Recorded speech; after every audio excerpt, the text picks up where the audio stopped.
నారదముని వివాహానికి ఒప్పుకోవడం దేవహూతి తోటి, ఒప్పుకున్న తర్వాత షరతులతోటి ఒప్పుకొని దాని తర్వాత సంతోషంగా దేవహూతిని కన్యాదానంగా ఇస్తారు స్వయంభువమను. సో ఇంతవరకు చూసాం మాతాజీ నిన్న.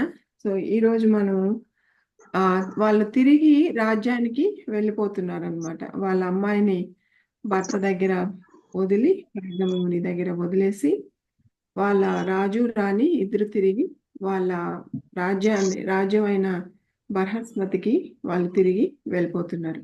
సో వెళ్ళాక అక్కడ తర్వాత ఏం చేస్తారు అంటే, ఒక తల్లిదండ్రులకి పిల్లల బాధ్యత తీరిపోయాక దాని తర్వాత కర్తవ్యం ఏముంటుంది అనేది ఈ భాగంలో మనకి తెలుస్తుంది అనమాట. సో ఈరోజు 31 నుంచి 39 వరకు మనం చూస్తాము. అంటే ఇదంతా ఒకే టాపిక్ది, స్వయంభువ మను గురించి. ఆయన ఎలా మిగతా జీవితాన్ని ఎలా గడిపారు, ఎలా ఆయన భగవంతుని పొందారు అనేది ఈ వీటిల్లో తెలుస్తుంది. కాబట్టి మనం ఇవన్నీ ఒకే 31 నుంచి 39 వరకు స్వయంభువ మనువు గురించి, ఆయన జీవితం గురించి ఉంటుందన్నమాట. సో 31వ శ్లోకం. 28, 29, 30 అయిపోయినాయి మాతాజీ. 31 అయిపోయింది కదా. 26, 27 కదా. 30 వరకు అయ్యాయి మాతాజీ. 31 వరకు అయ్యాయా? ఓకే, నేను వెళ్ళలేదు. ఓకే ఓకే, సారీ మాత, చెప్పండి. No problem. ఏం లేదు, లాస్ట్ లో 29, 30 దాంట్లో వాళ్ళు వాళ్ళ అమ్మాయిని దేవహూతిని ఇచ్చేసి కర్దమునికి ఒప్పచెప్పి వాళ్ళిద్దరు బయలుదేరినాక వాళ్ళు ఆ దారిలో ఈ ఆశ్రమం యొక్క దృశ్యాలు అవన్నీ చూసుకుంటూ వాళ్ళ రాజ్యానికి వెళ్ళినప్పుడు అక్కడ ప్రజలు వాళ్ళని ఎలా స్వాగతం జరిపారు, దాని తర్వాత ఆయన ఏం చేస్తున్నారు అనేది ఇప్పుడు దీంట్లో వస్తుంది. అంతే మాతాజీ. ఇది ఒక మూవీ లాగా ఉంది ఈ చాప్టర్ అయితే. ఎక్కువ ఫిలాసఫీ లేదు, ఎక్కువ స్టోరీస్. కాశమయం బర్హిర్ ఆస్థీర్య భగవాన్ మనుః ఐజద్ యజ్ఞ పురుషం లబ్ధా స్థానం యతో భువం. హరే కృష్ణ మాతాజీ. ఎవరన్నా చదవండి శ్లోకం. హరే కృష్ణ మాతాజీ. కుశాకాశమయం బర్హి రాస్తీర్వ భగవాన్ మను ఆయుజత్యజ్ఞ పురుషం లబ్ధ స్థానయతో భువం.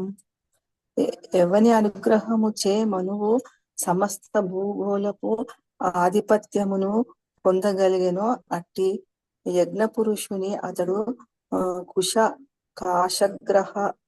గ్రహసముతో ఆసనం పునర్పరుచుకొని అర్చించాను. హరే కృష్ణ. హరే కృష్ణ.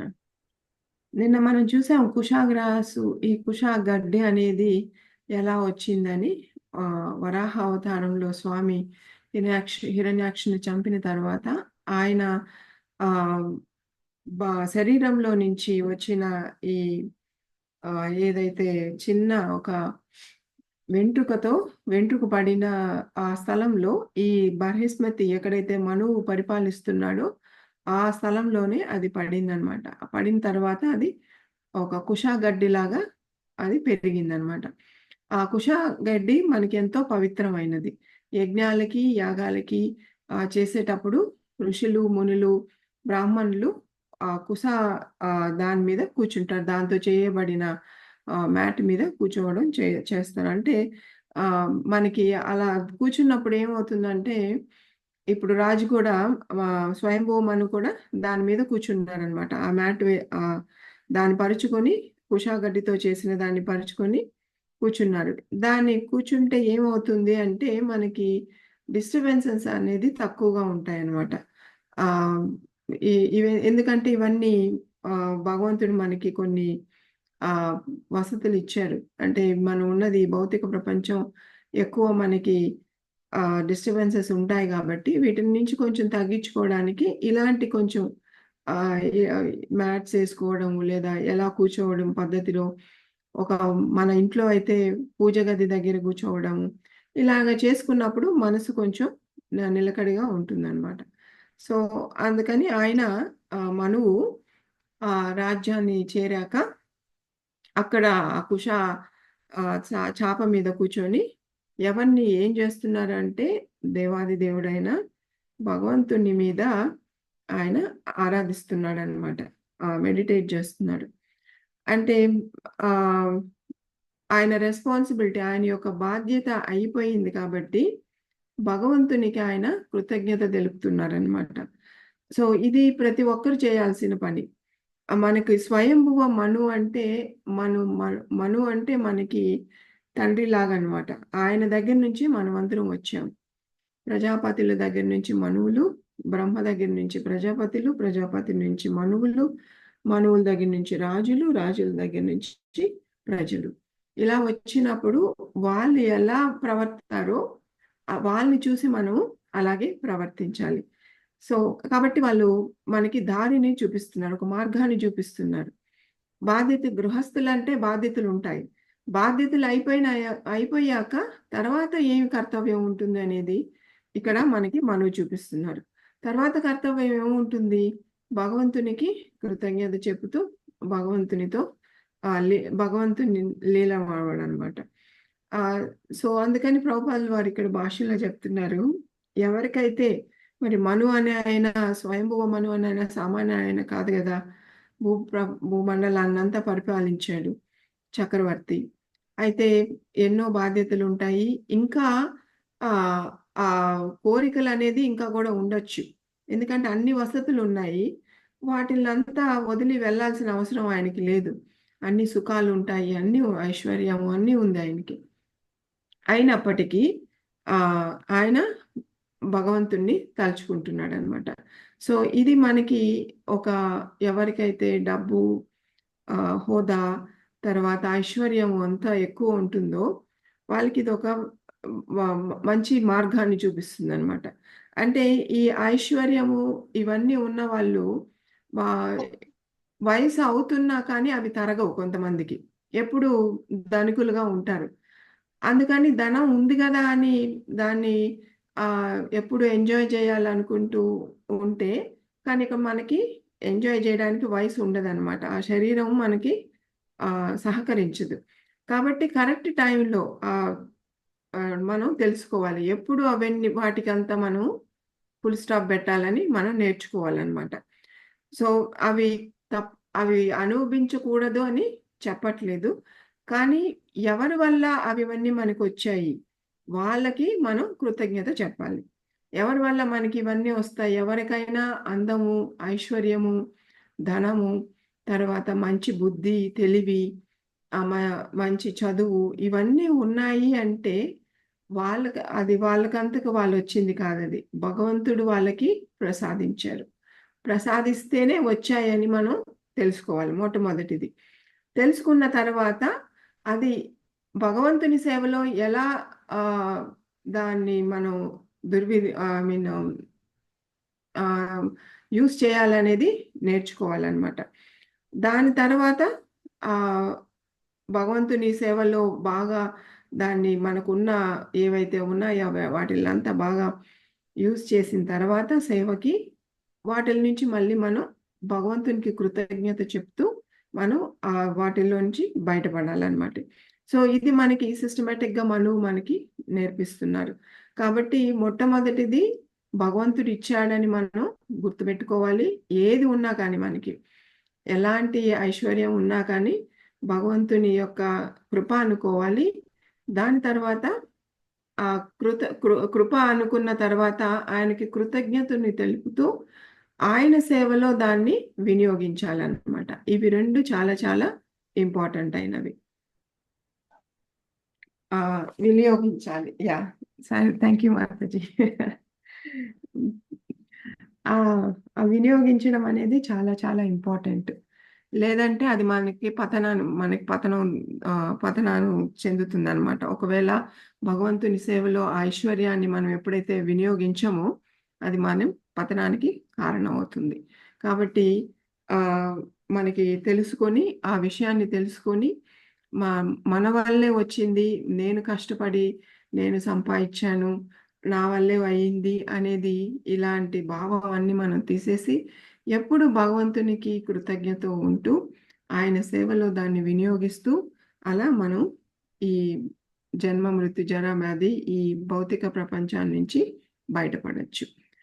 అలా అనుకోకపోతే ఏమవుతుంది అంటే ఇంకా అందులోనే ఈ ఐశ్వర్యము నాది, నా వల్లే వచ్చింది అనుకుంటే మళ్ళీ మనం ఈ భౌతిక ప్రపంచంలోనే ఇరుక్కుంటాం అనమాట. కాబట్టి దీని నుంచి విముక్తి పొందాలి అంటే ఇది ఒకటే మార్గం. భగవంతుని ద్వారా కి అది అన్ని ఉపయోగించుకోవాలి. 32వ శ్లోకం. బర్హిస్మతీం నామ విభూత్ యాం నిర్విశ్య సమావసత్ తస్యాం ప్రవిష్టో భవనం తాపత్రయ వినాశనం. చదవాలా మాతాజీ? ఒక నిమిషం. సన్యాస మాతాజీ మీరు ఒకసారి చదవాలనుకున్నారు కదా? చదువుతాను మీరు మాతాజీ. చదవండి. సరోజిని మాతాజీ మళ్ళీ నెక్స్ట్ మీరు చదవచ్చు. చదవండి మాతాజీ. బర్హిష్మతీం నామ విభుర్యాం నిర్వస్య సమావసత్ తస్యాం ప్రవిష్టో భవనం తాపత్రయ వినాశనం. శీల ప్రభుపాద. తన ఆవాసమగు బర్హిష్మతీపురమును చేరిన మనువు తాపత్రయములను నశింపచేయునట్టి వాతావరణము కలిగిన రాజప్రసాదమున ప్రవేశించను. థ్యాంక్ యూ మాతాజీ. హరే కృష్ణ. హరే కృష్ణ మాతాజీ. సో ఇక్కడ మనకు ఆయన భవనంలోకి ప్రవేశిస్తున్నాడు. సో ఆయన భవనాన్ని ఎలా చేసుకున్నాడు అంటే ఇక్కడ మనకి భౌతిక ప్రపంచంలో 3 క్లేశాలు ఉంటాయి. మీ అందరికి తెలిసే ఉంటుంది, నాకు అది తెలుసు. నాకు ఎవరైనా చెప్పాలనుకుంటే చెప్పండి. 3 క్లేశాలు ఏంటి? ఆధ్యాత్మిక, ఆది భౌతిక, ఆది దైవిక. ఈ 3 క్లేశాలు భౌతిక ప్రపంచంలో ఉన్న రోజులు తప్పకుండా అవి ఉంటాయి. వాటి నుంచి బయటపడడం అనేది కష్టం. కానీ ఒక భక్తుడిగా భగవంతుని ఎవరైతే శరణాగతి కోరారో ఈ 3 క్లేశాల్ని ఉన్నప్పటికీ కూడా ఆ 3 క్లేశాల్ని ఎదుర్కొనడం అంటే వాటిని ఎలా స్వీకరించడం, ఏ భావంతో, ఏ మైండ్ సెట్, ఏ మనసుతో మనం వాటిల్ని దూరంగా ఉంచడము, ఒకవేళ వచ్చా కానీ వాటిని ఏ భావంతో మనం వాటిని భరించవచ్చు అనేది మనకి ఇక్కడ స్వయంభూమను చూపిస్తారనమాట. సో వీటి నుంచి తప్పించుకోవడం అనేది ఎవరి వల్ల కాదు. అవి మనం ఈ భౌతిక ప్రపంచంలో ఉన్న రోజులు ఈ 3 క్లేశాలు మనల్ని ఇబ్బంది పెడుతూనే ఉంటాయి.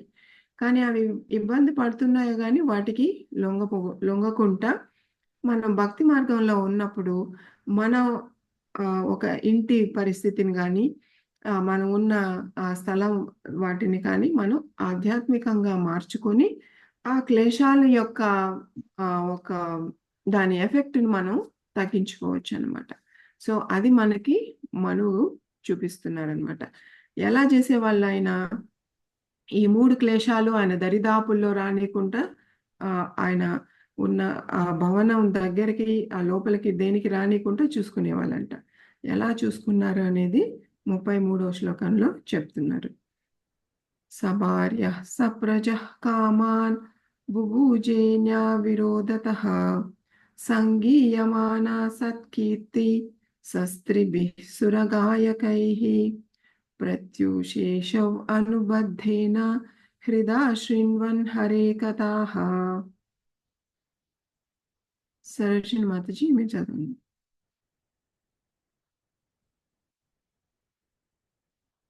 శ్లోకము హరే కృష్ణ చదవాలా మాతాజీ? చదవండి మాతాజీ. సరోజిని మాతకి చెప్పాను, అవి సౌండ్ రావట్లేదు. ఓకే మీరు చదవండి, అవి రెడీగా ఉన్నప్పుడు నెక్స్ట్ టైం చదువుతారు. సభార్యః సప్రజః కామాన్ బుభుజే న్యావిరోధతం సంగీయమానా సత్కర్తి శస్త్రీభిం సురాగాయకై ప్రత్యూషేష్వనుబద్ధేన హృదా శృణ్వన్ హరే హరే కదా. స్వయంభూ మనువు తన భార్యను ప్రజలను కూడి జీవితము అనుభవించెను. ధర్మ విరుద్ధములకు అవాంఛిత నియమములచే కలత నొందక సమస్త కోరికలను పూర్ణము కావించుకొనెను. గంధర్వులు మరియు వారి పత్నులు ఆ చక్రవర్తి సత్కీర్తిని కలిసి గానము చేసిరి. ప్రతిదినము ప్రాతకాలమున అతడు శ్రీహరి లీలలను ప్రేమపూర్వక హృదయముతో ఆలకించేది వాడు. హరే కృష్ణ మాతాజీ. హరే కృష్ణ మాతాజీ. 105 మాతాజీ. పిలిచింది నచ్చిందని చదువుతున్నా కానీ మీకింది రాలేదు. Oh no problem. మీరు నెక్స్ట్ శ్లోకం చదవచ్చు. సరే మాతాజీ, అదే ప్రాప్తం ఉంటే అదే అవుతుంది. హరే కృష్ణ. సో ఇక్కడ ఎలా ఆయన 3 క్లేశాల నుంచి దూరంగా ఉన్నారు అంటే ఈ విధంగా ఉన్నారనమాట. ఏ విధంగా ఆయన భవనంలో ఎలాంటి కార్యాలు, ఐ మీన్ ఒక నిమిషం వచ్చింది నోట్లో, మళ్ళీ మర్చిపోయాను. ఎలా ఏర్పాట్లు చేసుకున్నారు అంటే భగవంతుని గురించి ఎప్పుడు వినేటట్టు, ఆయన్ని స్మరించేటట్టు ఆయన భవనంలో ఏర్పాట్లు చేసుకున్నారంట. సో ఎలా చేసుకున్నారు అంటే ఆయన నిద్ర లేస్తూ ఉండగానే రాజు కదా, ఆయన చక్రవర్తి కదా, ఎంతో మంది సేవకులు ఉంటారు. సో మామూలు వాళ్ళు అయితే ఇంకా వేరే విధంగా ఉపయోగించుకుంటారు సేవకుల్ని. కానీ ఇక్కడ ఈయన భక్తుడు కాబట్టి ఆ సేవకులు ఆయన లేస్తూ ఉండగానే భగవంతుని కీర్తనలు, భగవంతుని గురించి కీర్తి చేస్తూ ఆయన్ని నిద్ర లేపేవాళ్ళంట. సో ఇలాగా నిద్ర లేస్తున్నప్పుడు భగవంతుని కూర్చి వింటూ, మళ్ళీ నిద్రపోతున్నప్పుడు అదే భగవంతుని గురించి వింటూ అలా నిద్రపోతే నిద్రలో కూడా మనకి భగవంతుని యొక్క ఆలోచనలే వస్తాయన్నమాట. సో ఇలా వచ్చినప్పుడు అంటే ఎప్పుడు మన ఆలోచనలు భగవంతుని మీద ఉన్నప్పుడు ఈ క్లేశాలు అనేది మనల్ని ఏమి చేయవన్నమాట. అవి ఉంటాయి, వాటిల్ని మనం పూర్తిగా తొలగించలేము. కానీ అవి ఉన్నప్పటికీను వాటి వల్ల మనకి ఎఫెక్ట్ అనేది తక్కువ ఉంటుంది. ఎందుకంటే భగవంతుని ధ్యానంలో, భగవంతుని స్మరణలో ఉంటాం కాబట్టి అవి మనకి పెద్దగా మన మీద ఎఫెక్ట్ ఉండవు అన్నమాట. అదే ఎప్పుడు మనకి ఏదన్నా ఒక ప్రాబ్లం వచ్చింది అనుకోండి, ఇది మనం ట్రైన్ అవ్వాల్సిన విషయం అన్నమాట భక్తులుగా. ఆ ప్రాబ్లం గురించే ఎప్పుడు ఆలోచిస్తూ అంటే అది ఇంకా పెద్దగా కనిపిస్తుంది అనమాట. ఇంకా మనం దాంట్లో ఇంకా లోతుగా వెళ్ళిపోతాం. ఇంకా ఎలా అంటే ఆ ప్రాబ్లమే మన మీద కూర్చొని మనల్ని తినేసేటట్టు ఉంటుంది.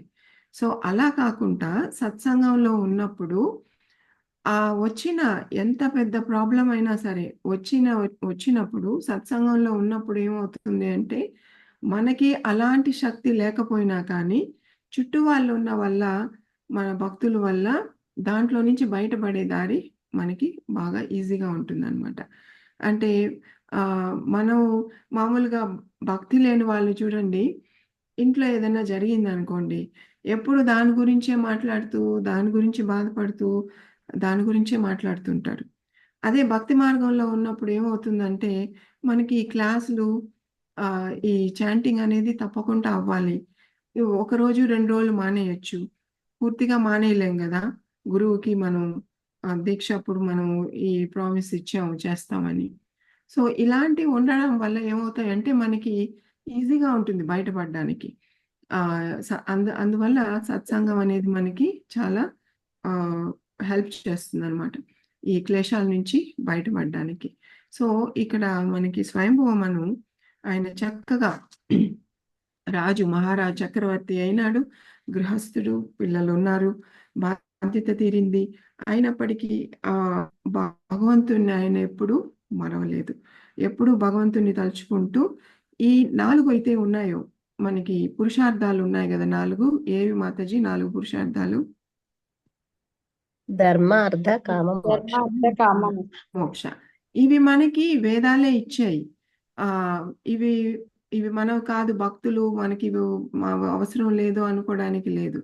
వేదాలు మనకి ఇచ్చాయన్నమాట. అంటే ఈ భౌతిక ప్రపంచంలో వచ్చినంత ఎందుకు, మనల్ని ఇక్కడికి ఎందుకు పంపించారు, మనకు ఒక కోరిక ఉన్నింది, మనమే ఇంద్రియ తృప్తి పొందాలనుకున్నాం కాబట్టి ఆ ఇంద్రియ తృప్తిని పొంది తర్వాత ఈ మోక్షం ద్వారా ఎప్పుడైతే ధర్మబద్ధంగా ఆ కోరికలన్నీ తీర్చుకొని, సో ధర్మము, కామము, మోక్షాన్ని కూడా పొందాలన్నమాట. అంటే ఆ కామంలోనే ఉండిపోకూడదు, దాంట్లో నుంచి మళ్ళీ మనం మోక్షంకి రావాలి అన్నమాట. సో ఈ పద్ధతులు, ఈ 4 మనకిచ్చింది వేదాలు ఇచ్చాయన్నమాట మానవులకి దీంట్లో వచ్చి అనుభవించి బయటపడడానికి. సో ఈ మార్గాల్ని మనం పాటించి బయట పడొచ్చు అనమాట. సో ఇలాగా మనం ఇంట్లో ఎప్పుడైతే లేస్తూనే, అందుకే ప్రభుపాదుల వారు గుడిల్లో, మనకి ఇస్కాన్ గుడిలో చూస్తే లేస్తూనే మంగళారతి తర్వాత జపము, ఎక్కడ ఒక టైం గ్యాప్ అనేది ఉండదన్నమాట. ఎప్పుడు భగవంతుణ్ణి బ్రహ్మముహూర్తంలో భగవంతుని తలుచుకోవడం అనేది మనకి ఇస్కాన్ భక్తులే ఎక్కువ పాటిస్తారు. ఇది మిగతా చోట్లలో అంత ఉండకపోవచ్చు, కొంతమంది మేబీ పాటించవచ్చు, కానీ ఈ బ్రహ్మముహూర్తం అనేది మనకి చాలా చాలా ముఖ్యమైనది. అప్పుడు మంగళారతి చేయడం, జపం చేయడం, భాగవత క్లాసులు అటెండ్ అవ్వడము, చదవడము. సో దీనివల్ల మనకి ఈ క్లేశాలు అనేది మనకి దూరంగా ఉంటాయి. సో ఇక్కడ నాకు బెస్ట్ ఎగ్జాంపుల్ నేను చెప్పగదలుచుకునేది మన గ్రూప్లోనే, మాతాజీకి మళ్ళీ గుర్తు చేయాలని కాదు, బట్ ఆమె ఎలా బయటపడుతున్నారు మన ఈ గోపికా గీతం గ్రూప్ వల్ల ఆమెకి ఎలా ధైర్యం వచ్చింది అనేది మనం ప్రత్యేకంగా దామోదర్ ప్రేమ మాతాజీని చూసామన్నమాట. అంతకన్నా కష్టం ఎవరికి వస్తుంది, అదే కదా ఒక స్త్రీకి వచ్చే కష్టం. ఆ కష్టాన్ని నుంచి కూడా, అంత పెద్ద కష్టం అయినా కూడా మన భక్తులందరూ ఉండి ధైర్యంగా చెప్పినందుకు, ధైర్యంగా ఉన్నప్పుడు నాకు ఉన్నారు నా కోసం అని, ఆ భగవంతుడు ఉన్నాడు, ఆయన అన్ని చూపించాడు, మార్గాన్ని చూపించాడు అనే ఈ ఆలోచన భక్తులకు మాత్రమే వస్తుందన్నమాట. మిగతా వాళ్ళు భగవంతుడిని దూషిస్తారు, నాకు ఇలా అయిపోయింది, నాకు అన్యాయం అయిపోయింది అంటే వాళ్ళకి జ్ఞానం లేని దానివల్ల. అందుకే శాస్త్రాలు అనేది చదవాలి, చదవకపోతే జ్ఞానం అనేది రాదు, జ్ఞానం రాకపోతే ఈ అజ్ఞానంలో ఇలాంటి మాటలన్నీ, ఇలాంటి ఆలోచనలన్నీ వస్తుంటాయి అన్నమాట. అంటే మనం చేసుకున్న కర్మ వల్ల మనకు వచ్చిన వాటిల్ని భగవంతుణ్ణి దూషించడం. సో ఇలాంటివన్నీ మనం ఈ భక్తి మార్గంలో భగవంతుని కృప వల్ల మనకి భక్తి మార్గం దొరకడం, దీనివల్ల ఈ క్లేశాలన్నీ మనం దూరంగా ఉంచొచ్చు అనమాట. ఇలా మనకి స్వయంభూవమను ఆయన ఓన్ ఎగ్జాంపుల్తో మనకి చూపిస్తున్నారనమాట. సో ఎవరికైతే ఆ వసతులు ఉంటాయో, ఐశ్వర్యము, ఈ ధనము అయితే ఉంటుందో, ఈ ధనాన్ని వీళ్ళు అప్పట్లో రాజులు వాళ్ళ భవనంలో, అంటే అక్కడున్న రాజభవనం లోపలే గుళ్ళు అనేది కట్టించి అక్కడ వాళ్ళు దర్శనానికి వెళ్ళి, అంటే వాళ్ళకి సపరేట్గా గుళ్ళు ఉంటాయన్నమాట. కొంతమంది అయితే ప్రజలను కూడా రాణిస్తారు ఆ దర్శనానికి అనమాట. సో అలా దాంట్లో బెస్ట్ ఎగ్జాంపుల్ వచ్చి మనకి జైపూర్కి వెళ్ళామంటే రాధా గోవిందు ఆ గుడి జైపూర్ మహారాజు కట్టించారనమాట. ఆయనకి ఎలాంటిదంటే పొద్దున్న లేస్తూనే రాధా గోవిందుని వెళ్ళి దర్శనం చేసుకోవాలి. అందుకని మనం జైపూర్కి వెళ్ళామంటే మనకి ఇది కూడా ఉంది ఒక పద్ధతి.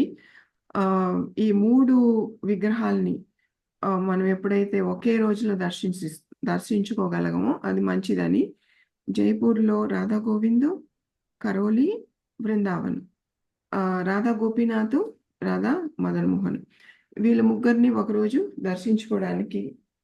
దర్శించుకోవచ్చు, మంచిది అంటారు. సో దానివల్ల మేము కూడా ఒకసారి జైపూర్కి వెళ్ళాం ఫస్ట్ రాధా గోవిందుని దర్శించుకోవడానికి. అక్కడికి వెళ్తే మీలో కూడా కొంతమంది వెళ్ళుండొచ్చు, అది రాజు యొక్క భవనం లోపలే ఉంటుంది ఈ గుడి. అంటే అప్పుడు జైపూర్ రాజు ఆ నిర్మా ఆ గుడిని రాధా గోవిందులు వాళ్ళ కోసం పెంచి వాళ్ళు ఆ రాధా గోవిందులు ఆయనకి రాజుగా ఆయన భావించేవాళ్ళు అనమాట. కాబట్టి ప్రతిరోజు వెళ్ళి వాళ్ళ దర్శనం మంగళారతి ఆ చూసుకొని తర్వాత మిగతా ఆయన కార్యాలు నిర్వర్తించేవాళ్ళు అనమాట. ఆ ట్రెడిషన్ ఇప్పుడు కూడా అలాగే కంటిన్యూ మాతాజీ అవుతుంది. ఇప్పుడు కూడా అక్కడ సమాధి ఒకటి ఉంటదంట కదా మాతాజీ, డైరెక్ట్ ఇట్లా గర్భగుడి ఎదురుగా ఉంటది, అదేనా మాతాజీ టెంపుల్? ఆ ఆ ఆ గుడి అంటే చూసాం మాతాజీ. రాజు యొక్క ఆయన ఆ, తలుపు తీసి చూస్తానే గుడి కనిపించేది అనమాట. అవును మాతాజీ చూసాం. అదే దర్శనం చేసుకోవచ్చు. ఇప్పుడు కూడా అలాగే ఉంటుంది. ఆ పద్ధతి కూడా ఇప్పుడు అలాగే జరుగుతుంది. అప్పుడు ఆయన ఒకటే కాదు, ప్రజలను కూడా ఆయన మందిరానికి రమ్మని చెప్పే దర్శనానికి అలో చేసేవాళ్ళు. సో ఇప్పటికి కూడా జైపూర్లో ఇది ఒక మంచి ఆ విశేషమైన పద్ధతి. ప్రజలందరూ అక్కడున్న వ్యాపారస్తులు జైపూర్ ఒక మంచి ఒక ఆ, అందమైన సిటీ అన్నమాట. ఇప్పటికీ వాళ్ళందరూ అవన్నీ పాటిస్తారు. ప్రజలందరూ 5:30కి మంగళారతి. అందరు చూస్తే మొత్తం హాల్ ఫుల్ అయిపోతుంది. ఒక అరగంట దాకా మంచి కీర్తనలు భజనలు చేస్తారు. దాని తర్వాత మంగళారతి అయిపోతానే ఇంకొకరు కూడా ఉండరన్నమాట అక్కడ. సో కానీ మంగళారతికి అటెండ్ అవ్వడం అనేది మాత్రం మిస్ అవ్వరు. మనమైతే ఆ ఇస్కాన్ గుడుల్లో భక్తులుగా ఎవరైతే ఉంటారో ఒక 50 మందో 100 మందో, బృందావన్ గుడిలో మనకి ఎక్కువ కనిపిస్తారు మంగళారతి టైంలో. నిల్చుకోవడానికి కూడా స్థలం ఉండదు. కానీ మిగతా ప్లేసుల్లో చూస్తే మంగళారతికి వెళ్ళాలంటే భయం వేస్తుంది, కొంచెం చీకటిగా ఉంటుంది. ఎక్కువ జనం కూడా ఉండరు. ఎవరైతే బాగా భక్తులు దీక్ష తీసుకోనో లేదా బ్రహ్మచారుల గుడిలో ఉంటారో వాళ్ళు మాత్రం వెళ్ళగలుగుతారనమాట. కానీ జైపూర్లో మాత్రం ఊరు మొత్తం మంగళారతికి వెళ్తారనమాట. సో ఇది రాజులు వాళ్ళు పాటించిన పద్ధతి కాబట్టి ప్రజలు కూడా అలా పాటిస్తారన్నమాట. రాజులంటే అలా ఉండాలి, వాళ్ళు పాటించాలి, వాళ్ళ ద్వారా ప్రజలందరూ పాటిస్తారనమాట. వాళ్ళే నిజమైన రాజులు, మిగతా వాళ్ళంతా దొంగ రాజులు. ఇంకా ఘోరంగా కలియుగంలో ఉన్న వాళ్ళు రాక్షస రాజులు, వాళ్ళు ఇంకా ఘోరం. వాళ్ళు పాటించే ప్రజలను కూడా పాటించనివ్వకుండా చేస్తారనమాట. నెక్స్ట్ శ్లోకం 34. సారీ మాతాజీ, నా గొంతు కొంచెం రాసిపోయింది. నిష్ణాతం యోగమాయషు మునిం స్వయంభువం మనుం యద్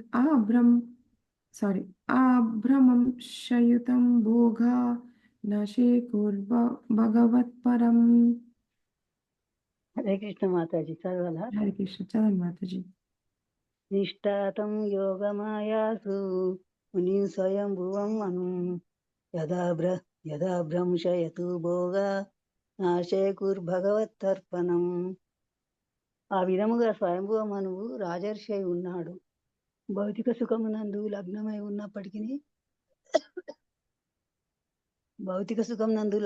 ఉన్నప్పటికీ దానిని అతడు కృష్ణ భక్తి భావనాయుత వాతావరణం నందే సదా అనుభవించి ఉన్నందున ఏనాడును నీచ స్థితికి దిగజారలేదు. హరే కృష్ణ మాతాజీ. అందుకే యథా రాజా తదా ప్రజ అంటారు కదా మాతాజీ, రాజు ఎట్లుంటే ప్రజలు ఎట్లుంటారు అని. సో ఇక్కడ అందుకే స్వయంభువ మను ఆయన భక్తిలో నిమగ్నయి ఉన్న భౌతిక సుఖాలనంతా త్యజించి భగవంతుని శరణ కోరారనమాట. సో దానివల్ల అందుకని ఆయన భౌతిక సుఖాన్ని ఏమి కంప్లీట్గా మనకి భక్తి మార్గం అంటే లేదా కృష్ణ భావనామృతం అంటే చాలా మంది భయపడతారు. అయ్యో ఎందుకు మీకు ఈ చిన్న వయసులోనే అవన్నీ ఉన్నవన్నీ వదులుకోవాలి, ఈ వ్రతాలన్నీ చేయాలి, త్యాగాలన్నీ చేయాలి అనుకుంటారు. కానీ అలాంటివి ఏమీ అవసరం లేదు. ఉన్న వాళ్ళకి మనకి తెలుసు ఏమి మనం అలాంటి త్యాగాలు అలాంటివి అన్నీ వదులుకోవాల్సిన అవసరమే లేదు. ఇంకా మామూలుగా చెప్పాలంటే మిగతా వాళ్ళకంటే మనమే ఇంకా బాగా ఎంజాయ్ చేస్తున్నాం అనమాట. అంటే మనకి పరిస్థితి బాగా తెలుసు కాబట్టి ఏంటి అని మనకి ఎలాంటి భయం లేకుండా ఉన్న వాటిల్ని అంటే ఎలా మనం అనుభవిస్తున్నాము అంటే రెగ్యులేషన్స్ తోటి నియమైన బంధాలు నిబంధనలతోటి మనం అనుభవిస్తున్నాం అన్నమాట. అలా అనుభవించినప్పుడు మనకి దానివల్ల ఎక్కువ చెడు ఇదనేది ఉండదు. అలా నియమాలు లేకుండా అనుభవిస్తే దానికి వచ్చే రిజల్ట్స్ చాలా విపరీతంగా ఉంటుందన్నమాట. సో ఈ భౌతిక ఆనందం, భౌతిక సుఖాలు అనేది చాలా చాలా డేంజర్. ఎప్పుడైతే మనం వేదాలు చెప్పినట్టు మనకి చెప్పిన శాస్త్రాల ప్రకారం మనం గృహస్థులుగా కూడా ఈ భౌతిక సుఖాల్ని అనుభవిస్తూ నియమాలతో అనుభవిస్తుంటాము.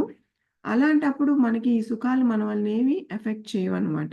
ఇప్పుడు ఎలాగైతే స్వయంభువ మను రాజ్య సుఖాలన్నీ అనుభవించి గృహస్థ ఆశ్రమాన్ని అనుభవించి వెంటనే ఆయన మళ్ళీ భగవంతుని సేవలో నిమగ్నం అయిపోయాడు. అది ఎప్పుడు వస్తుంది అంటే మనకి ఎప్పుడైతే రెగ్యులేషన్స్ ఉంటాయో అప్పుడు మాత్రమే. ఎప్పుడైతే మనం నియమాలతో మనం సుఖాలని అనుభవిస్తామో అప్పుడు మాత్రమే మనకి ఈ మనస్సు స్థితి అనేది అలా ఉంటుంది. వెంటనే మనం భగవంతుని గురించి చేయగలం. లేదంటే ఏమవుతుందంటే ఆ సుఖాలకి మరిగినప్పుడు ఆ సుఖాల నుంచి బయట రావడం అనేది చాలా కష్టం. అలా అయినప్పుడు ఆ సుఖాలకు మనం బానిసలం అయిపోతాం అన్నమాట. నియమాలు లేకుండా మనం ఎప్పుడైతే సుఖాలని అనుభవిస్తామో వాటికి మనం బానిసలు అవుతాం. అలా కాకుండా ఉండాలి అంటే మనం ఆ శాస్త్రం ప్రకారం ఈ సుఖాలని మనం అనుభవిస్తూ అలాగే భగవంతుణ్ణి పొందొచ్చు. కాబట్టి మనం కృష్ణ భావనామృతంలో వచ్చినంత మాత్రాన ఏ రకమైన త్యాగాలు చేయాల్సిన అవసరం లేదు. ఉన్న త్యాగాలు ఉన్నవేమన్నా చేస్తే కూడా ఈ ఉపవాసాలు, ఏకాదశులు, వ్రతాలు చేస్తే అవి మనకే మంచివన్నమాట. మన శరీరానికి, మన ఆధ్యాత్మిక జీవితానికి చాలా మంచివైనవి. కాబట్టి ఇలాంటివి మనం ఈ పద్ధతిలో స్వయంభూ మనకు చూపించినట్టు మనం కూడా అందరం ఆయన ద్వారా మనువు అడుగుల్లో మనం కూడా నడవాలి, ప్రజలు కూడా నడవాలన్నమాట. ఇది ఒకసారి మనకి మాయాపూర్లో చంద్రోదయ మందిరం ఉంది కదా, దానికి ముఖ్యమైన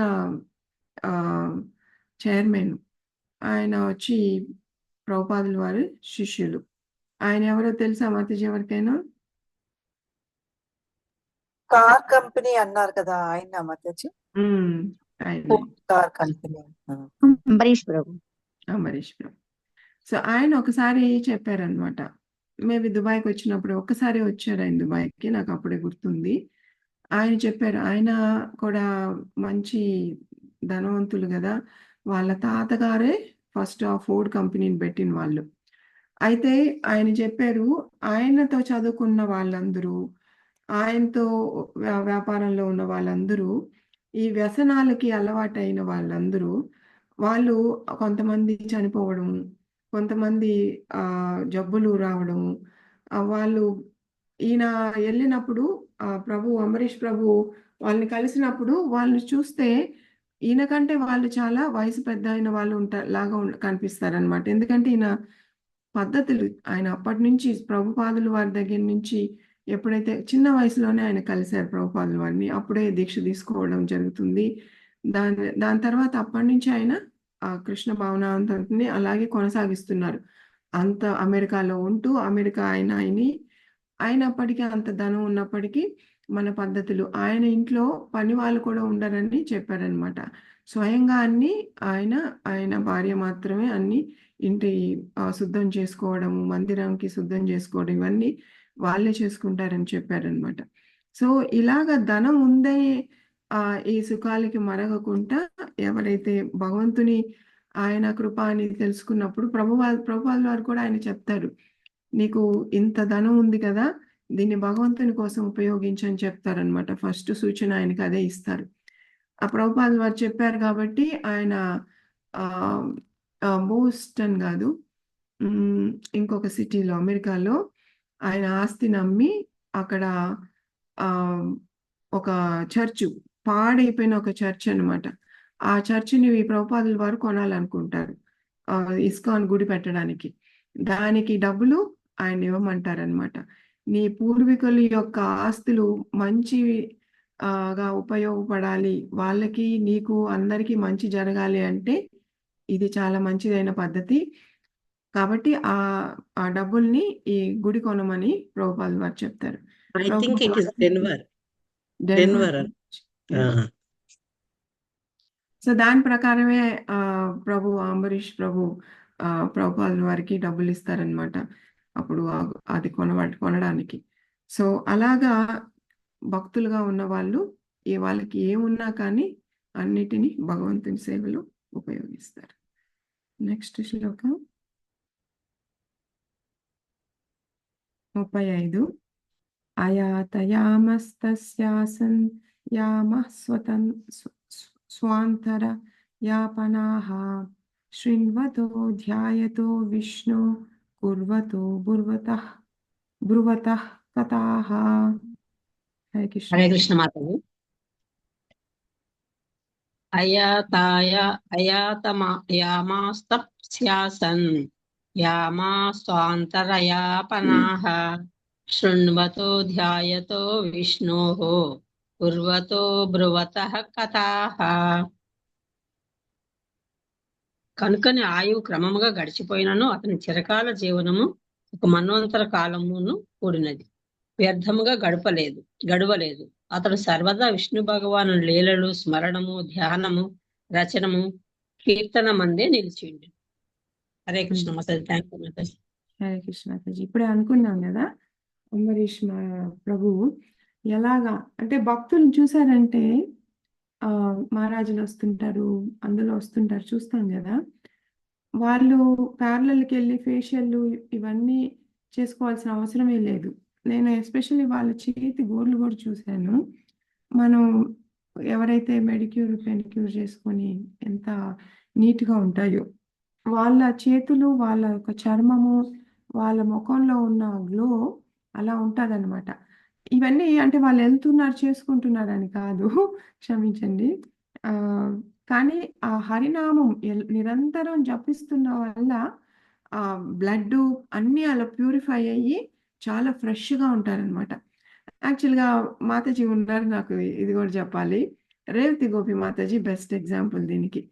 ఆవిడ ఎప్పుడు పార్లర్కి వెళ్ళడమో లేదా కనీసం ముఖం మీద పౌడర్ కూడా పోయారనమాట. అలాంటి మాతాజీ. సో మొన్న ఈ మధ్య ఒక ప్రోగ్రాం జరిగితే మా ఇంటికి, నేను మాతాజీ కూడా చెప్పలేదు ఇది ఇంకా, మాతాజీ కుర్చీలో కూర్చున్నారు. ప్రోగ్రాం అయిపోయి వెళ్ళిపోయాక మరుసటి రోజు మా క్లాస్లో, నా లేడీస్ క్లాస్లో ఉన్న ఆవిడ అడుగుతున్నారనమాట, మాతాజీ ఒకరు కూర్చున్నారు కదా కుర్చీలో, ఆమె ఎంత అందంగా ఉన్నారు, ఎంత ప్రశాంతంగా ఉన్నారు, ఎవరు అమ్మాయి ఎప్పుడు చూడలేదు మాతాజీని ఇంతకుముందు, ఎంత చక్కగా ఉన్నారు అని చెప్తుంది. నాకు కాసేపు టైం పట్టింది ఎవరు అని పోల్చుకోవడానికి. తర్వాత గుర్తొచ్చింది మాతాజీ కదా అక్కడ కూర్చున్నారని. సో అలాగా భక్తులకి న్యాచురల్గా శరీరం కూడా అంటే వాళ్ళకి మహారాజులు కానీ గురువులు కానీ శరీరం కూడా వాళ్ళకి ఆధ్యాత్మికంగా అవుతుంది. కాబట్టి కొంచెం ఆ స్కిన్ టెండర్గా ఉండడం, మృదువుగా ఉండడం, వాళ్ళ మాట మృదువు, వాళ్ళ చర్మము మృదువుగా ఉంటుంది, అన్ని మృదువుగా ఉంటుంది అనమాట. ఎలా అయితే భగవంతుడికి మంచి ఫేమస్ అయిన సాంగ్ ఏమన్నా పాడగలరా మాతాజీ? ఆయన గురించి అన్ని ఏగా ఉంటాయి ఆయన మధురం అని. అదరం మధురం, అన్ని మధురంగా. అలాగా మేబీ కోమల్ మాతాజీ లేరేమో, ఉంటే పాడొచ్చు. ఇంకెవరైనా కూడా పాడొచ్చు. కృష్ణ మాతాజీ ఉన్నాను మాతాజీ, కానీ ప్రభు వర్క్ అవుతున్నారు మాతాజీ అక్కడ, అందుకే నేను ఆన్ చేయలేదు, లేకపోతే ముందే వాడే ఉన్నాను. ఒక సాంగ్ విందాం అనుకున్నాం.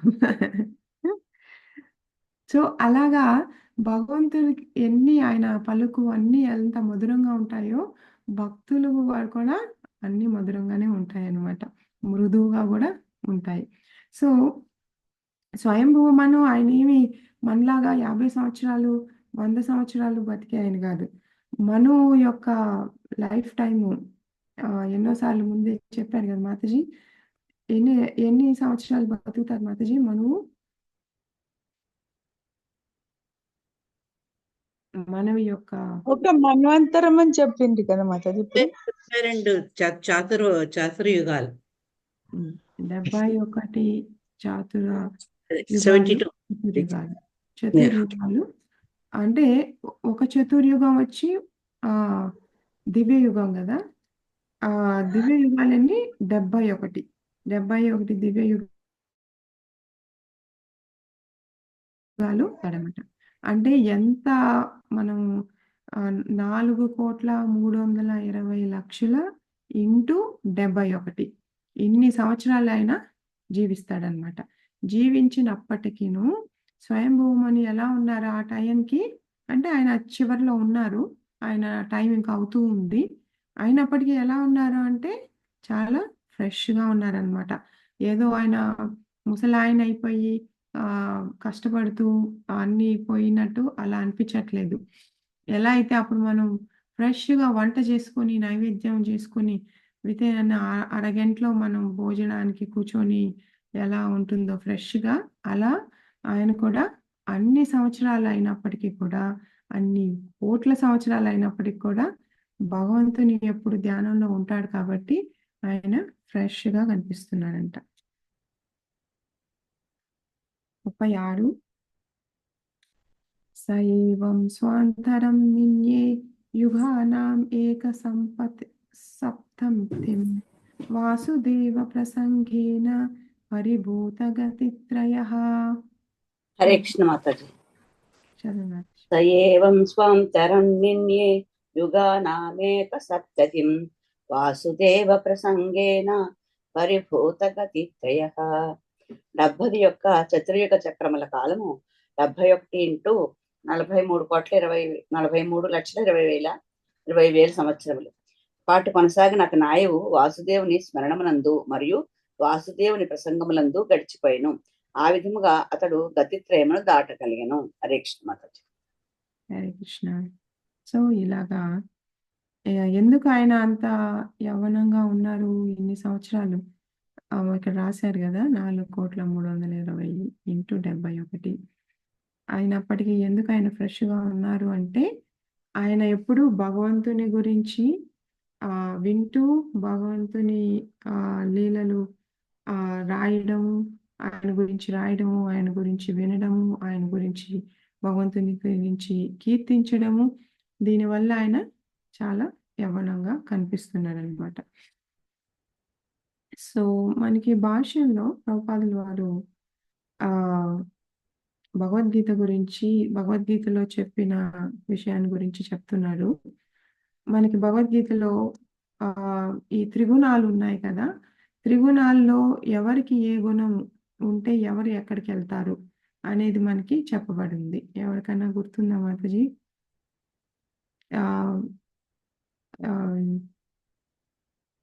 రజోగుణంలో ఉన్న వాళ్ళు ఎక్కడ ఉంటారు? సత్వగుణం ఉన్నవాళ్ళు ఏ దేవతను ప్రార్థిస్తే వాళ్ళు ఆ దేవత లోకానికి వెళ్తారు, మళ్ళా తిరిగి కూడా. సత్వగుణంలో ఉన్నవాళ్ళు. తర్వాత శుద్ధ సత్వం ఉన్న వాళ్ళేమో ఇంకా భగవంతుని చేరుతారు. రజోగుణం ఉన్న వాళ్ళేమో వాళ్ళు ఏదైతే ఎక్కువ ప్రీతిగా భావిస్తుంటారో నెక్స్ట్ జన్మలో అట్లా ఒకవేళ ఎక్కువ భోగం అనిపించాలి అంటే నెక్స్ట్ జన్మలో ఉన్నతంగా గొప్ప ఐశ్వర్యంతో అలా పుడతారు. తర్వాత తమో గుణంలో ఉన్న వాళ్ళు మటుకు ఇంకా వాళ్ళకి మానవ జన్మ అనేది రాదు, క్రిమి కీటకాలుగా జంతువులుగా అట్లా అవుతారు. మాతాజీ ఆ శ్లోకేన పితృన్ యాంతి పృతవ్రతాః భూతాని యాంతి భూతేజ యాంతి మధ్యాజినోపి మామ, అది అడుగుతున్నారు మీరు? అది తర్వాత యాక్చువల్లీ కరెక్ట్ శ్లోక ఏదంటే 14th చాప్టర్ లో 18th శ్లోక, ఊర్ధ్వం గచ్చంతి సత్వస్థ మధ్యే తిష్టంతి రాజసాః జగన్యగుణ వృత్తిస్థ అదో గచ్చంతి తామసాః. అంటే సత్వం ఇది కరెక్ట్ గా, అంటే ఇప్పుడు పద్మజామాత చెప్పింది తన అండర్స్టాండింగ్ తో చెప్పింది, కానీ మనకు శాస్త్రిక ఎవిడెన్స్ కావాలంటే కృష్ణ భగవానుడు భగవద్గీతలు చెప్పింది అనమాట. సత్వగుణం నందున్న వారు క్రమంగా ఊర్ధ్వలోకములకు ఉద్ధరింపబడుదురు. రజోగుణం నందున్నవారు భూలోకం నందు నివసింతురు. హేయమైన తమో గుణం నందున్నవారు నరక లోకములకు పతనమగుదురు. ఇది అనమాట. Correct Mataji, thank you. ఎందుకంటే ప్రభుపాల్ వారు భాష్యంలో ఇదే చెప్పారు కాబట్టి. So correct. సో అలాగా మనకి ఏ గుణాన్ని అంటే ఈ 3 త్రిగుణాలు లేకుండా శుద్ధ సత్వం ఉంటే మనం భగవంతుని దగ్గరికి వెళ్తాం అన్నమాట. ఓకే.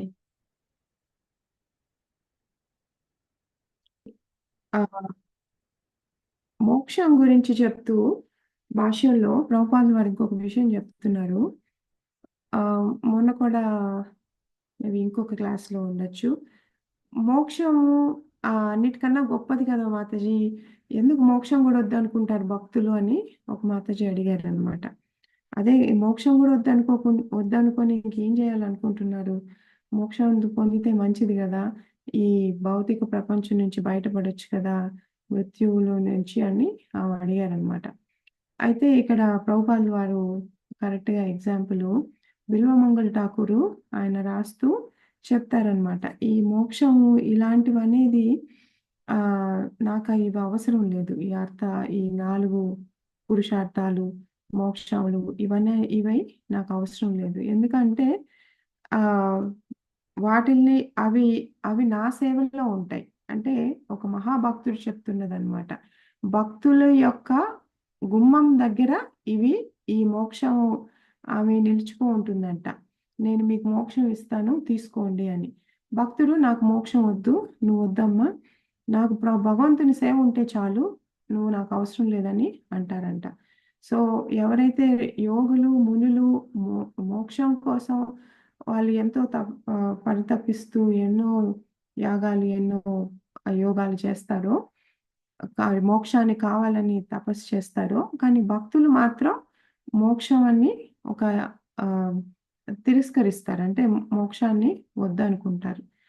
ఎక్కడ నరకంలో ఉన్నా, భూ ప్రపంచంలో ఉన్నా, స్వర్గంలో ఉన్నా, ఎక్కడున్నా కానీ భగవంతుని సేవ దొరికితే చాలు అని అనుకుంటారంట. సో అది మనకి భక్తుల యొక్క బ్రహ్మభూత అనే ఈ స్థితిని ప్రభుపాల్ వారు చెప్తున్నారు. 37వ శ్లోకం. అదే ఇంకా 3 శ్లోకాలు ఉన్నాయి, నేను త్వరగా చెప్పేస్తాను. శరీర మానసా దివ్య వయాసేయే చ మానుషాః భౌతికాశ్చ కథం క్లేశా బాధంతే హరి సంశ్రయం. హరే కృష్ణ మాతాజీ. చదవన మాతాజీ. శరీర మానసా దివ్య వైయాసేయే చ మానుషా భౌతికాశ్చ కథం క్లేశా బాధంతే హరి సంశ్రయం. కనుక ఓ విదుర, భక్తి యోగమునందు శ్రీకృష్ణ భగవానునే పూర్తిగా ఆశ్రయించిన వారులకు దేహము, మనస్సు, ప్రకృతికి సంబంధించిన క్లేశములు మరియు ఇతర మానవులు జీవుల నుండి కష్టములు ఎట్టు కలుగును. భౌతిక భాష్యం చదవన మాతాజీ. వద్దు మాతాజీ, వద్దు. సో ఇప్పుడు మళ్ళీ పాయింట్కి డిస్కషన్, సంవాదం విదుర మైత్రేయి కదా, మైత్రేయి ముని విదురుడు చెప్తున్నాడు. సో ఇలాంటి స్వయంభూ మనకి ఎలా క్లేశాలు వాటి యొక్క ఎఫెక్ట్ అనేది ఉండదు, ఎలా ఎవరైతే మనస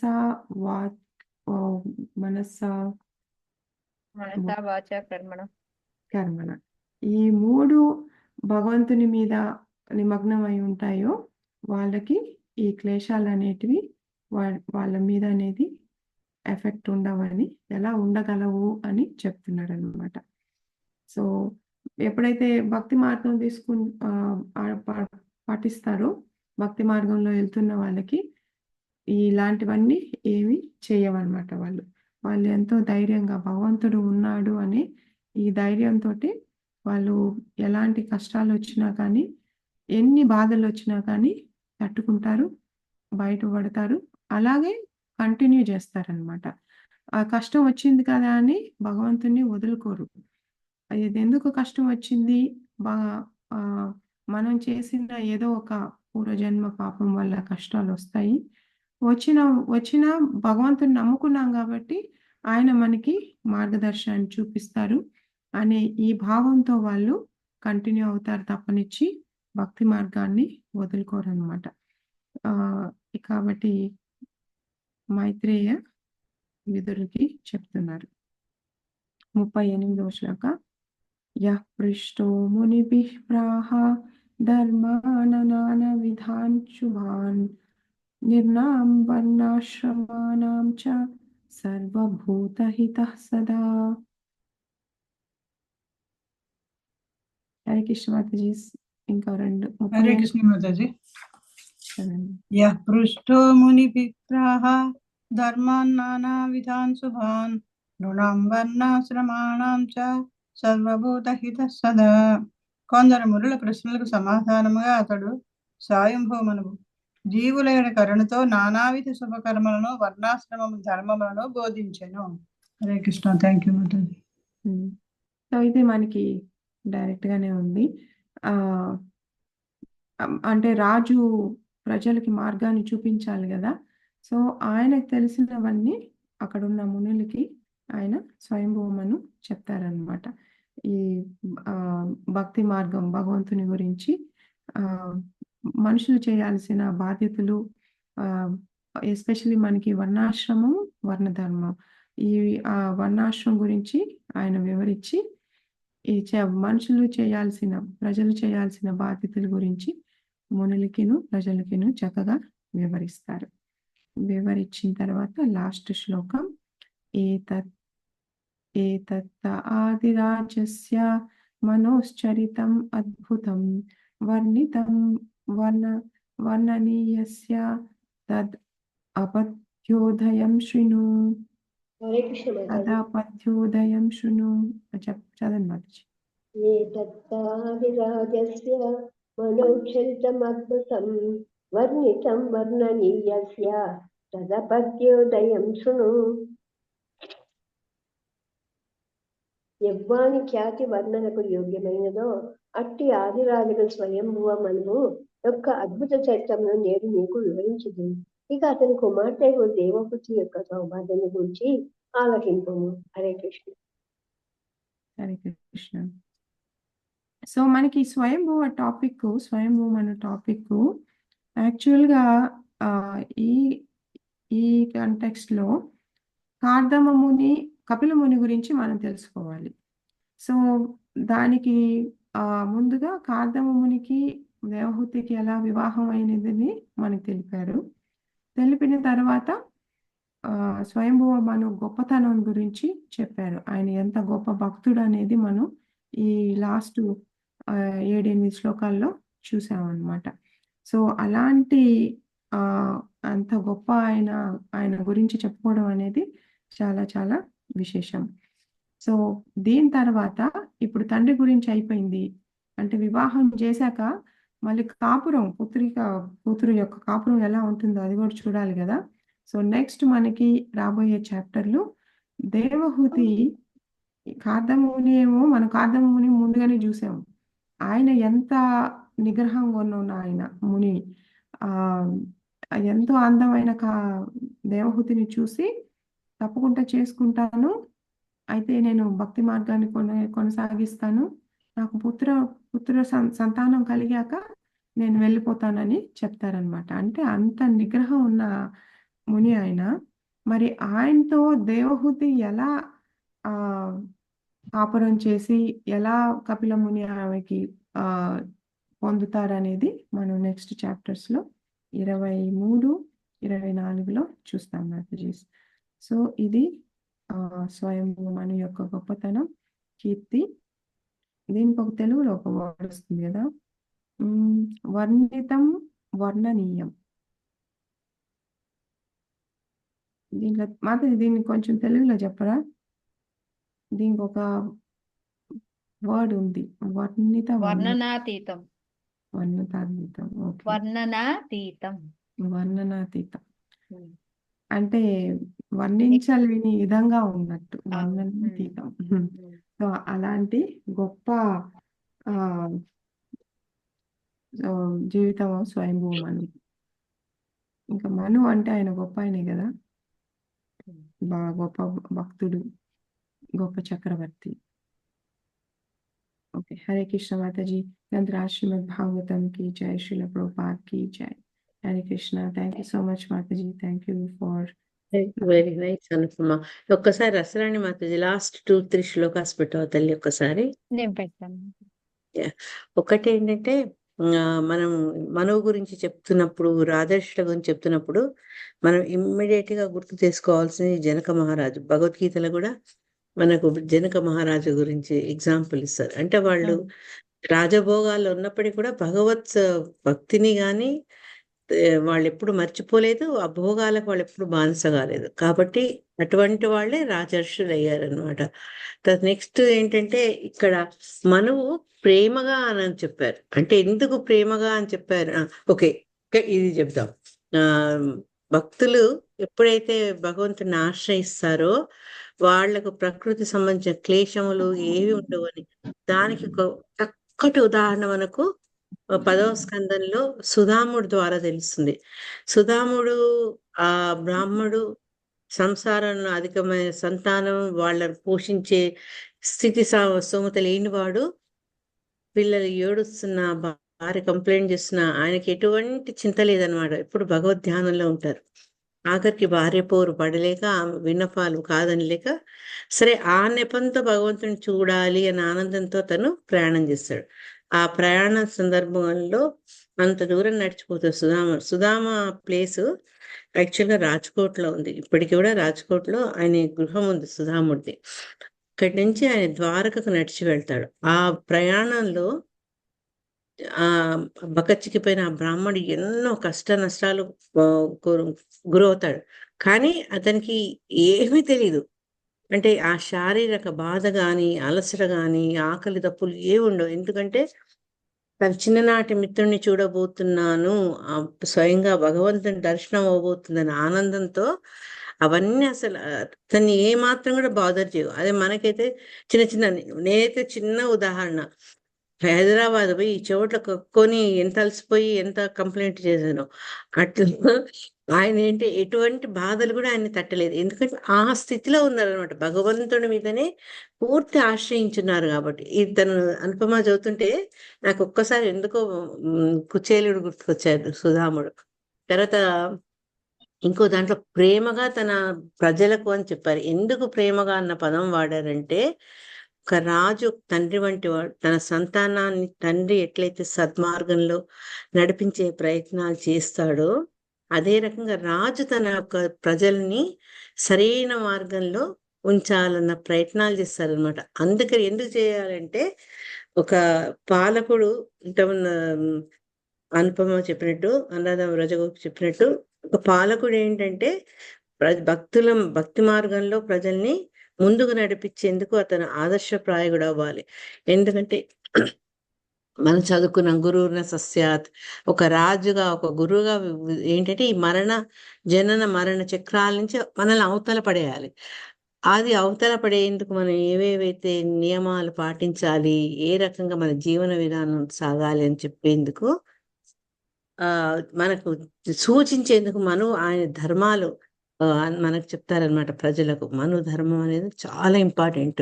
ఎలా బతకాలి, ఏది చేయకూడదు, మానవుడు సక్రమమైన మార్గంలో ముందుకు వెళ్ళి భక్తి మార్గంలో పురోగమనం చెందాలంటే ఏవి వర్జించాలి, ఏవి పాటించాలి, ఇవి కూడా అనేది చక్కగా చెప్తారనమాట. ఇవి కొన్ని మీతో షేర్ చేసుకుందాం అనిపించింది. హరే కృష్ణ. నేను చెప్పేది నీ అది కలవట్లేదు. నువ్వు ఇంకేదైనా ఇది కూడా కవర్ చేయండి మాతాజీ. ఏ తల్లి? ఆయుర్హరతి వైకుంఠం. అది మన భాగవతంలో చెప్తారు కదా ఆయుర్హత్తి. మామూలుగా ఏంటంటే ప్రతిరోజు మనకు తెలుసు ఉదయం తోటి సూర్యుడితోటి మన దినం స్టార్ట్ అవుతుంది. తర్వాత ఈ సూర్యాస్తమం కాగానే మనకు 24 గంటలు మన ఆయుష్లో తగ్గిపోతాయి అన్నమాట. కానీ మన శ్రీమద్ భాగవతం చెప్పిందంటే, ఎవరైతే ఈ కృష్ణ భక్తి భావంలో ఉంటారో, ఈ సూర్యుడు ఉదయాలు సూర్యుని అస్తమాలు అనేవి వాళ్ళ మీద ఎటువంటి ప్రభావం ఉండవు. ప్రభావం ఉండదంటే వాళ్ళు ముసలి వాళ్ళు కారని కాదు, కానీ వాళ్ళ భక్తి భావనలో వాళ్ళకి ఇటువంటి మార్పులు చాలా ఒక ఒక అంటే ఒక మామూలు విషయం అన్నమాట. ఈ వాళ్ళు తరిగిపోతున్న ఆయు గురించి తలుచుకోరు, భగవంతుని తలుచుకుంటారు. కాబట్టి వాళ్ళ మీద ఆ దిన రాత్రుల యొక్క ప్రభావం ఉండదు అని చెప్తున్నారు. ఇక్కడ అదే చెప్తున్నారు చూడండి. విష్ణు భగవాను కీర్తన మరి ధ్యానమందు సదా నియుక్తుడైనందున స్వయంభువ కాదు, అది స్వయంభువ మనువు జీవితం కొంతకాలం పిమ్మట పాచిపోయినట్టు కనపడలేదు, వేస్ట్ అయినట్టు కాలేదు. ఎందుకంటే వాళ్ళు ప్రతి నిమిషాన్ని ప్రతి క్షణాన్ని భగవద్ ధ్యానంలోనే ఉన్నారు. కాబట్టి ఎక్కడ వాళ్ళకు సమయం వృధా జరగలేదు అనమాట. ఏది చేసినా ఏది చూసినా అన్ని భగవంతుడికి సంబంధించినవి, భగవంతునే వాళ్ళు సెంటర్లో పెట్టుకున్నారు. కాబట్టి ఆయన యొక్క చేసిన ప్రతి పని కూడా దైవ కార్యం అవుతుంది అనమాట. హరే కృష్ణ తల్లి. నేను లాస్ట్ చూశాను కాబట్టి అవే చెప్పాను. నేను ముందు నేను మిస్ అయ్యిండొచ్చు. అనురాధ వ్రజగోపి చక్కగా చెప్పింది, మంచి ఎగ్జాంపుల్. అంబరీష్ మహారాజ్ గురించి చెప్పింది.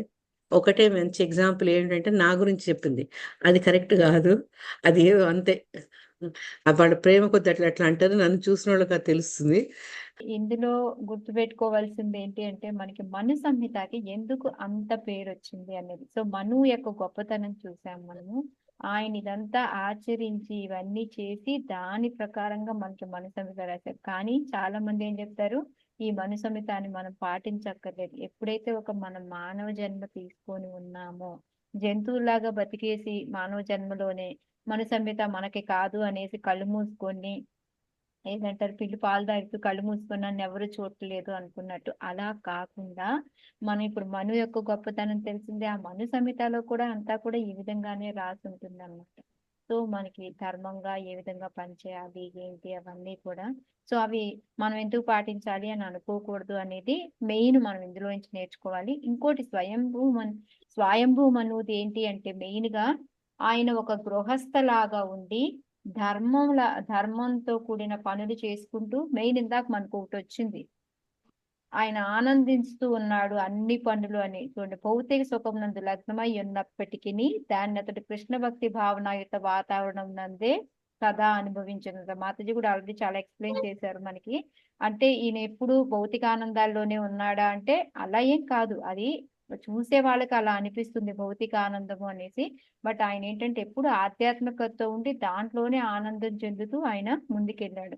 సో ఒకవేళ కొంతమందికి ఉంటుంది ఏంటి ఎప్పుడు రూల్స్ అండ్ రెగ్యులేషన్స్ ఇవేనా అని అనుకునే వాళ్ళకు కూడా చైతన్య మహాప్రభు ఏం చెప్పారు లాస్ట్ లో మనకి ఇక్కడ, అట్లీస్ట్ ఓకే ఆనందిస్తా ఉండు, భౌతిక సౌఖ్యాలను అనుభవిస్తున్నప్పటికీ పవిత్ర హరినామం చేసుకోండి. ఆ విధంగా ఎప్పుడైతే చేసుకుంటూ పోతామో కొన్ని రోజులకి మనం ఏమవుతుంది, ఈ భౌతిక సుఖాలు మనకు అనవసరం అనే ఫీలింగ్, మనం ఆల్రెడీ ఇప్పుడు ఈ క్లాసులో ఎన్ని మనం కరోనా నుంచి చేస్తా ఉన్నాము, చేసినందువల్ల ఇప్పుడు నేర్చుకుంది ఏంటి మనకి, అబ్బా ఈ భౌతిక వాటి మీద ఎందుకు మనకి ఇంట్రెస్ట్ వద్దులే తీసేద్దాంలే అని. మనకి ఎలా అంటే ఫుల్గా పోయిందని చెప్పను, బట్ ఎలా కొంచెం కొంచెం మార్పు అనేది వస్తుందో ఆ విధంగా అట్లీస్ట్ హరే కృష్ణ మహామంత్ర స్టార్ట్ చేయండి.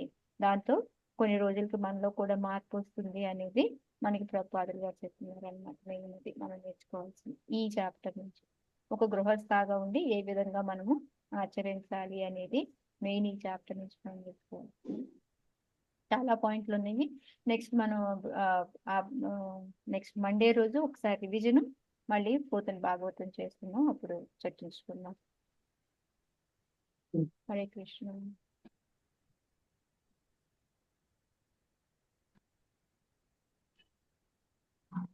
దామోద్ రికార్డింగ్